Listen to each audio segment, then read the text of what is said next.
Hi and welcome to Leitrim Daily. My name is Breifne Way and you are listening to In Focus here on the podcast. Today we're doing something a little bit different. It has everything and nothing to do with Leitrim because my guest has literally been in Leitrim for about 3 or 4 hours as we're recording this and has probably never heard of it before the current adventure that she currently finds herself on. Roz Warne, welcome to the programme. Thank you, Breifne. Thank you very much. Now, that's not a local accent. Do you want to tell us, first of all, where you're from? I'm from Australia and I'm from Sydney.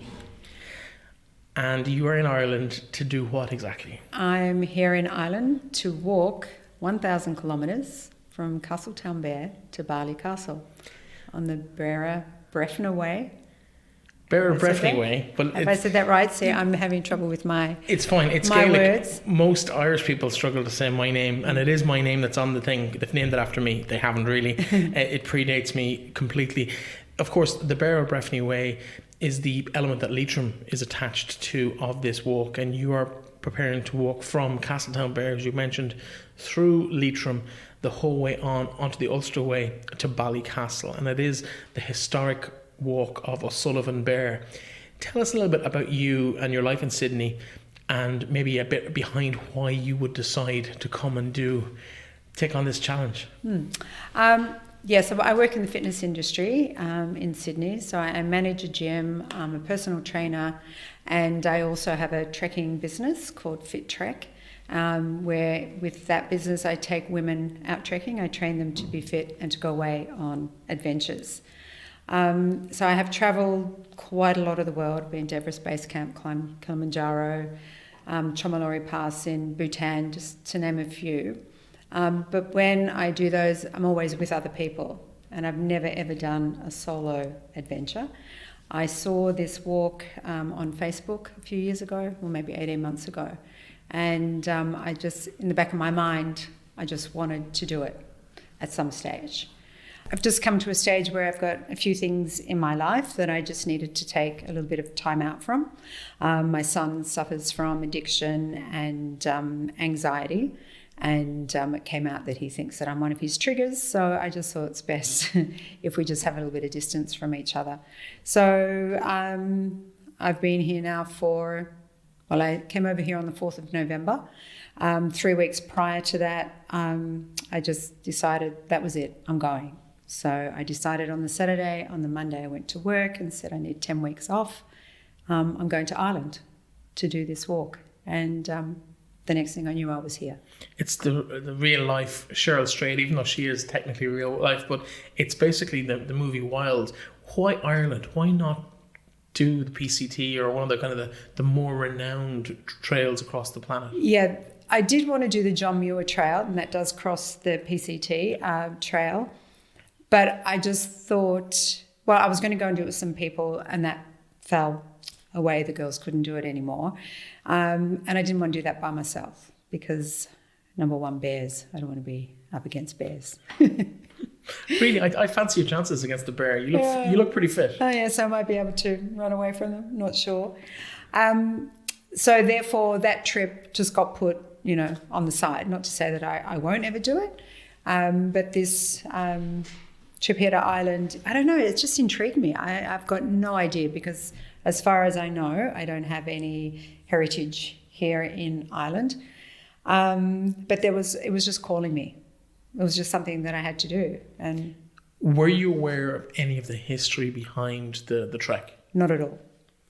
Even when you signed up and then you decided you were... Oh no, I did read about it, yeah. So what's your understanding of where the trail comes from? This isn't an exam. I know, this is like a history. No, it's not an exam. It's just, I suppose, really for information Exactly. purposes, because some of our listeners will be very familiar with it. Yeah. Most will never have heard of it, particularly our younger listeners might not be familiar with the Beara Breifne Way or the words Dónal Cam O'Sullivan Beare. So in your own understanding of it, maybe tell us a bit about it. Well, yes, I don't really know the actual background to all of what went on with O'Sullivan, but my take on it is that he was trying to get somewhere. He was being chased down by the English, and he took a group of his own people, and they were just going to try to go somewhere safe. so that they could continue living the life that they wanted to live.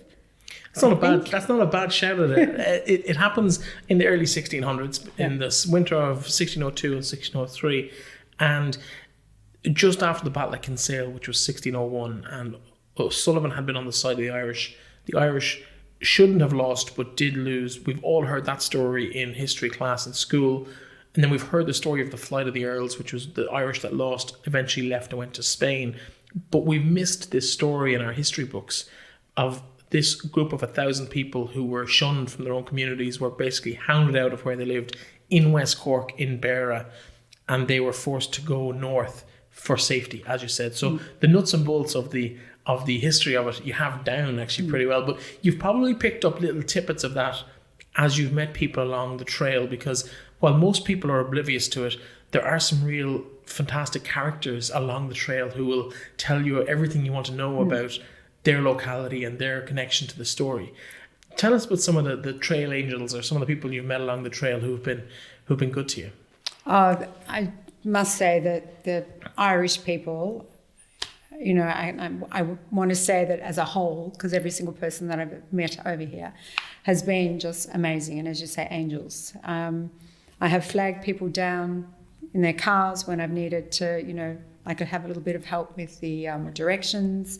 I've arrived places where I've had no food, thinking that I'd be able to go to a restaurant because, you know, hey, I'm from Sydney and we can always buy food. To be given, you know, a dinner. I have now got people that I have stayed with, and I've stayed mostly B&Bs, and they check in on me. I get a message every day from one lovely lady to ask me where I'm going today. She checks in with me at night. Did I get there on time? You better give her B&B a plug in case someone's listening to this and they might want to... Okay, she's Central B&B in Tipperary, or in Tip Town, as you call it. Tip Town, not to be confused with the county Tipperary. Yes, exactly. What has been... Tell us the route, and I know you've got a list of towns in front of you there, but tell us in general terms so people have an idea of the route, the historical route that you've been following for the last 26 days? 26 days today, yeah. So, well, I started down in Castletownbere in Cork, and I have passed through quite a few counties. Do you want to have a stab at them? I've got them here. Pronunciations could be a problem. No. It starts in Cork, as you mentioned. Yeah. Within a couple of days, you come through Castletownbere, Glengarriff, up through Gougane, which is beautiful. Yeah. It's the valley there with the church in the island in the middle of the lake. That was the most stunning place. And I don't know if you were lucky enough to meet the owners of the hotel there in Gougane. They're an amazing family. No, but I did speak to him. Neil. But they were closed. Yeah, they are closed for the winter. Yeah. A lot of places along this route close for the winter, which is a problem in terms of driving tourists along the trail. You come up through Ballingeary and into Mill Street and over through Tip Town that you mentioned, right up along the Shannon into Portumna. Yes. And then you kind of go a little bit off-piste a little bit to get away from the Shannon and away from the likes of Athlone and Roscommon Town that would have been bastions of the English back in the 1600s. So you end up coming through almost Castlerea into Hascraw, up into Ballygar. Craig's is on the road there somewhere. You end up actually going all the way up into Sligo. I know this because I've walked this as well. So if listeners are going, how come he knows so much about this? I've actually done this route before 2 or 3 years ago. And I was been following Roz's trip through the country, and I just wanted to say hello and maybe share the joys, because it is a really nice experience. So tell us about some of the nicest or the best experiences you've had over the last 26 days. Well, number one, the first day, I just loved going over the Caja Mountains. That was just absolutely phenomenal. And just to be up in the mountains with the sheep with all their colours on. And I had no idea of why they were all marked a different colour, but it's so that the owner can pinpoint who they are up on the mountains. I've been through the most incredible forests, country lanes, through people's properties, the farmyards, you know, walking with cows, with sheep, donkeys, you name it, it's been out there. And it just really brings you back to nature the whole way, because some days you don't even go into a little village. You know, you're just walking along these beautiful trails, and all of a sudden, you know, like 25 or 30 kilometres later, you hit a little village, and it just feels very remote. And I just feel so lucky to be here, to be experiencing all of that. Now, 400 years ago, when O'Sullivan Beare left Glengarriff with 1,000 followers, not all 1,000 ended up making it to Leitrim Village, which was the end of his journey at the time. Only 35 people survived, one woman. What does it feel like to have, I suppose, outlasted those people in that experience 400 years ago, and to make because you reached Leitrim Village this evening, you will continue on. Yes. But in O'Sullivan Beare's time, they stayed in Leitrim Castle, as it was at the time, with the O'Rourke's of Breifne, which was the kingdom, which is the trail and myself are now named after. Is there any sense of satisfaction that you've got this far, or are you looking towards Ballycastle as the end of the trail? Initially, Ballycastle was the end, you know, like that's my end goal. That's where I'm on a mission to go to. But even more so now after meeting you, I feel that this is very special, you know, to be here in Leitrim, because, you know, reading all the signs as I've gone along about the trail, about O'Sullivan, about all those people, like you say, 1,000 people, but 35 people, is that right? 35? 35 of 1,000 made it safe and sound, yeah. Yeah, safe and sound. So there's a lot of people either left him or didn't make it through. It is very, very tough, and I imagine going as fast as they did, because you said, 13 days to get here? I think it was closer to 15 days. 15 days. They left on the morning of New Year's Eve, 1602, and they reached Leitrim Castle at dusk on the 14th of January, which would make it, I suppose, 14, 15 days. Yeah. But like you're saying 26 days, for me it was 28 or 29 days. Like, and that's tough going, doing it at the pace we did it at. That's right. It's phenomenal, because they did it without horses. Their horses were killed on the route, which obviously you would have come across the grave of the horse back down in Tipperary somewhere. They killed the rest of the horses to cross the Shannon. They actually they spent a day on the banks of the Shannon killing horses and skinning them to make a boat. Yeah. One of which then sank and drowned a whole load of people. So the story is phenomenal. Have you picked up much of that as you've come along? Or have you just really been focusing on the trail? I have really been focusing on the trail, but whenever there's a sign, there is a board. There are quite a few boards along the way where you can read a little bit of the history, which has been great, because then it brings you back to what is this trail all about. But I also just want to say that, think about those guys doing that. They didn't have a little yellow man to follow. I've had a little yellow man and little yellow arrows to follow the whole way. So, and still in 26 days. You know, it's taken me that time to get here. They might not have a little yellow man on a lovely sign to ahead of them, but they had a little man with a red and white cross behind them, chasing them, trying to kill them. I don't know which one is more of an incentive, but I think I'd be going a little bit faster if someone was trying to take my life behind me. Of course, at the time, we had this group of Irish people that kind of, as you said, broke off and went home or went to various places or deserted the group along the way or were killed by the English coming along. But the Irish at the time would have been on the fence between supporting the Irish and trying to stay away from the wrath of the English. And they would have also been, we're closing our doors, you're not welcome here, continue on. And there would have been almost fake fights the whole way up, where the Irish would have just been there like saying, no, keep going, we'll fight you if you try and stay. So they just kept going. And they wouldn't really put up a fight against them, but there was definitely a, you're not welcome here. You just bring more trouble than you're worth. Yeah. And so they kept going, but you've had a very different experience. Oh, so different. Everywhere I've been, just welcome. No one has closed their door for me. It's just been absolutely incredible. Now, you're a self-confessed city girl from Sydney, Australia. Yes. What has the biggest difference been with some of the towns that you've come through over the last few? Because people would recognise some of the names I mentioned, like Tiptown is a big town. Yeah. But towns like, say, Malik or Galbally or Monaster Eden in Sligo, like, they're not big towns. No, they're not big towns. And I suppose for me, coming from the city and living in the city, to go to a little village and it looks beautiful, and I'm going, why don't they have a cafe? I think I might just come and set up a chain of cafes throughout Ireland. Yeah, you could have a lovely little. What did you say the name of your business was? Fit Trek. Fit Trek. You could have like Fit Trek cafes the whole length of the Beara Breifne Way. It'd be great. Yeah. I'm sure the government would support that as well in terms of inward investment. Exactly. What is the future now? Because obviously you stay in Leitrim Village tonight. You're staying with McQueenie's in Drumherney House, a good Leitrim footballing family, who'll be well known to people around Drumshanbo and Leitrim Village. You're moving on along the Blue Way tomorrow. Yes. You'll be walking on water at Acres I know. Lake. I can't wait to do that. You weren't even aware that was a thing until today. No, exactly. I didn't. So you'll have. I've always wanted to walk on water. So there you go. If it was good enough for our Lord, it's good enough for you. That's it. So you walk to Drumshanbo tomorrow, and where do you go from there? And then after that, I will be going to Belcoo, and then I cross into Northern Ireland, which I'm not quite sure whether that's going to feel different or whether it will. Probably not. The grass will be just as green up there as it is. Yeah. Oh, good.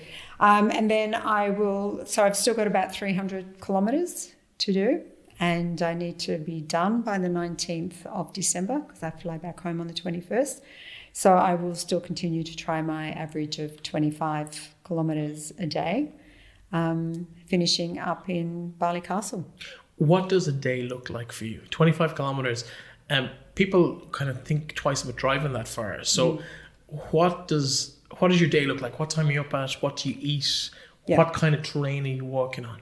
Okay, so I usually wake in around 7 and I try to get breakfast at 8. So I'm out the door by 9 o'clock.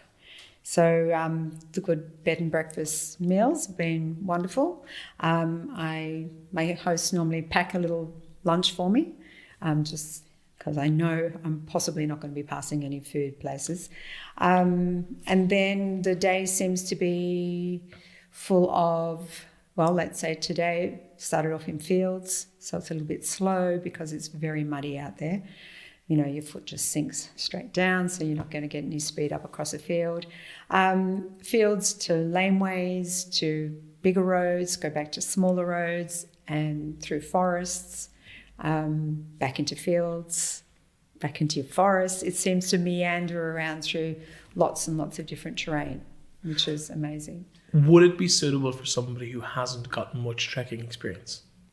I think it would. You'd need to take a little bit longer, I think. As far as, you know, like crossing the mountains, I do a bit of that at home, so I didn't really find that strenuous. But for someone who hasn't trekked a lot, that would be challenging.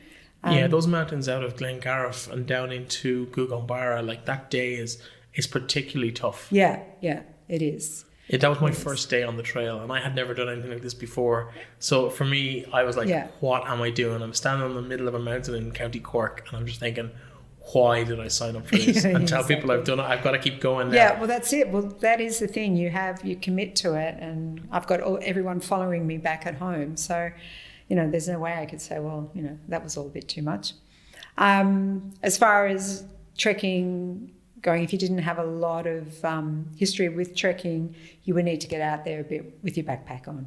That would be my biggest advice, because once you load yourself up with a backpack on, that changes the whole dynamic as well. You get used to carrying some weight.